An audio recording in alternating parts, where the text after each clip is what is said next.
cuma dilewati gitu aja. Nolelah. Belajar untuk senyum. Saudara kalau ikut saya pergi, saudara akan tahu. Saya masuk ke parkiran mana, saya akan sapa tukang parkir. Saya akan sapa satpam itu. Beri perhatian. Jangan nguyur aja kayak nggak ada orang. Pertanyaan berikut. Berapa banyak di antara jemaat ini yang pernah ngajak ngomong, mereka tanya, pendidikan terakhirnya apa? Kenapa kamu kerja di sini? Sebelum di sini kamu kerja di mana? Apa masa depan? Kalau saudara ikut saya itu ke mall mana, ke shopping center mana, ke jalan apa, kalau kencing, lalu ada cleaner di situ. Saya kasih kesempatan waktu sebentar untuk ngajak ngomong mereka. Berapa banyak cleaner di berapa banyak tempat yang saya berkati kalau saya ketemu mereka, kalau saya punya waktu agak panjang. Kenapa? Karena seperti yang saudara temukan di Alkitab sendiri, kegiatan Tuhan Yesus 99,sekian% itu di luar sistem agama. Selalu melihat orang itu sasarannya. Ada hati yang haus, ada hati yang lapar. Saya 13 tahun pernah jadi gembala, saudara. Gempar. Tahun itu gereja yang saya pimpin, gereja yang terbesar di Surabaya. Bukan saya mau sombong, fakta sejarah. Waktu itu Betani belum ada. Jalanan itu pendek. Kira-kira sebelum sekolah itu berapa? Setengah kilometer ada? 400-an, 500 meter, setengah kilometer. Saudara, itu kalau kebaktian minggu, waktu itu belum banyak mobil zaman itu. Itu motor kalau parkir lebih daripada setengah jalan itu. Luar biasa. 13 tahun saya jadi gembala. Jemaat tidak ada kolektor. Wah, bendahara pertama marah. Saya berkata, izinkan saya dulu mimpin. Kenapa nggak ada kolektor? Saya nggak suka karena kantong itu pun di Alkitab tidak ada. Cari sampai robek Alkitab, saudara. Nggak ada kata Petrus ngedarkan kantong, nggak ada. Itu cara dari mana? Itu dari Eropa. Saya nggak mau pakai yang Alkitab, tidak ada. Kalau saudara kenal saya bertahun-tahun jadi hamba Tuhan, saudara lihat saya nggak pernah altar call, nggak pernah. Kenapa? Itu pun nggak ada ayatnya di Alkitab. Bagaimana mungkin benih yang kita baru tabur 2 jam mau dituai, cambah saja nggak secepat itu.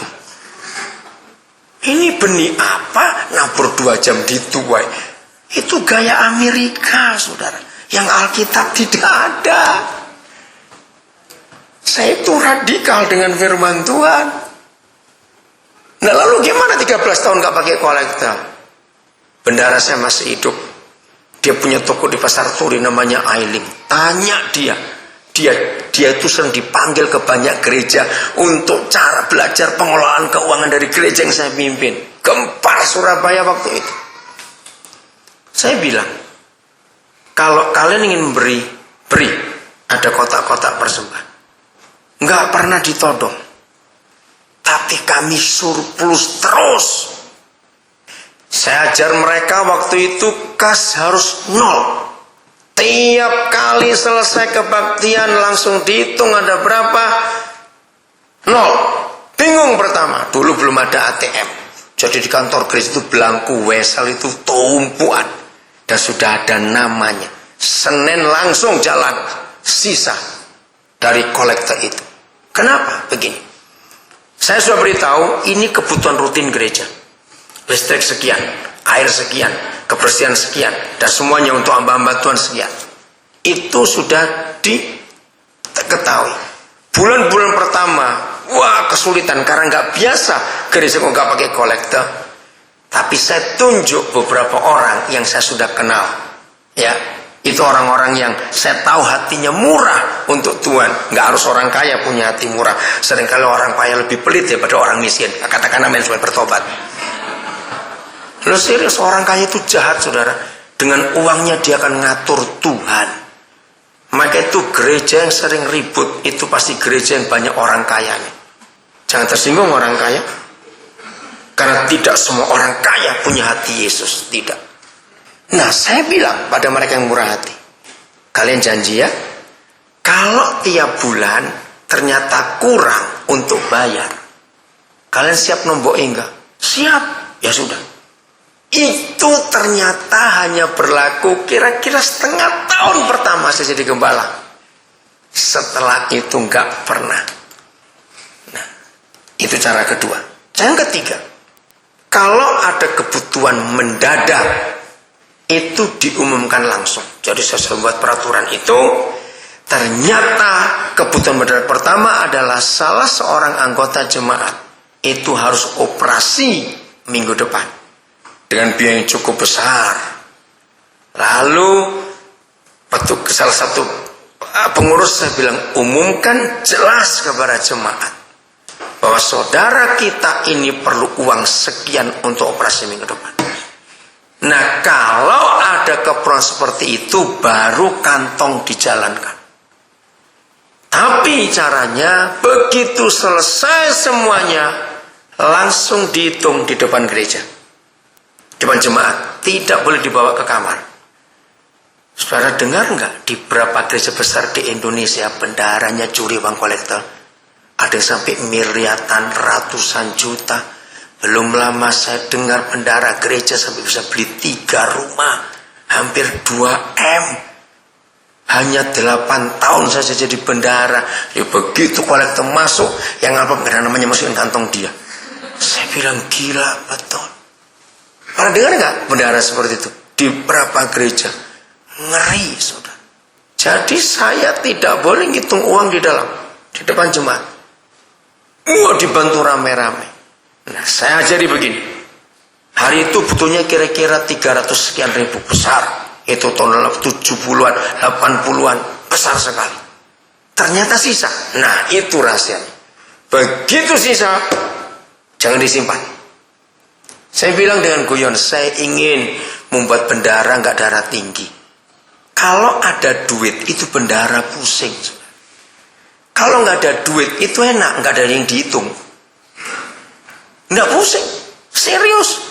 Setiap minggu 0 kas itu, tidak pernah ada sisa. Kami nggak pernah simpan di bank, tidak. Sangat jahat kalau uang diakonia didepositokan, jahat itu saudara. Yang perlu masih banyak. Sisa langsung keluar, berangkat yang sudah diisi, Senin kirim. Kasus kedua, saya terima surat dari daerah Ampel Gading, Salatiga, itu teman baik saya. Zaman itu orang masih belum banyak pakai motor karena masih mahal. Nah, suratnya dibacakan di depan jemaat. Perlu sepeda untuk pelayanan ke desa-desa. Saudara, harga sepeda waktu itu antara 11.000 sampai 12.000. Nah, dari gereja kami ke Pasar Turi toko sepeda dekat sekali. Lalu dibacakan. Jadi hari itu kami perlu maksimal 12.000 termasuk ongkos kirimnya. Diumumkan. Itu baru tarik kolektor. Saudara, begitu dihitung uang itu di depan, kami bisa beli 4 sepeda. Dapatnya itu. Lalu bendahara bilang, kan perlunya cuma 1. Lah sisa uangnya gimana? Saya bilang, ini tadi minta sepeda. Jadi belikan sepeda 4. Loh, kan mintanya 1, simpan yang 3 di kantor gereja. Nggak sampai sebulan habis 3 itu. Nggak tahu kok bisa ada rekan pendeta di desa yang lain tahu kalau kami punya sepeda. Nah, di situ mereka belajar. Kok bisa tahu? Roh Kudus yang kasih tahu. 13 tahun saya pakai cara itu. Jemaat senang sekali. Karena mereka tahu uangnya itu kemana. Surplus terus. Sampai kami bisa ini, bisa itu, nyekolahkan orang semuanya. Dan itu mengherankan sekali. Tapi gembala senior kami iri hati. Karena kolekta kami lebih banyak dari kolektanya jemaat umum. Akhirnya tahun 86 saya harus keluar dari gereja itu. Karena saya nggak mau ribut. Menyedihkan. Maka itu saudara, kalau saudara belajar tahu hati Yesus, nggak sulit. Saya harap Pak Gembala pakai cara itu. Dari situ tuh yang pelit kelihatan. Cuma dilewati gitu aja. Nolnya lah.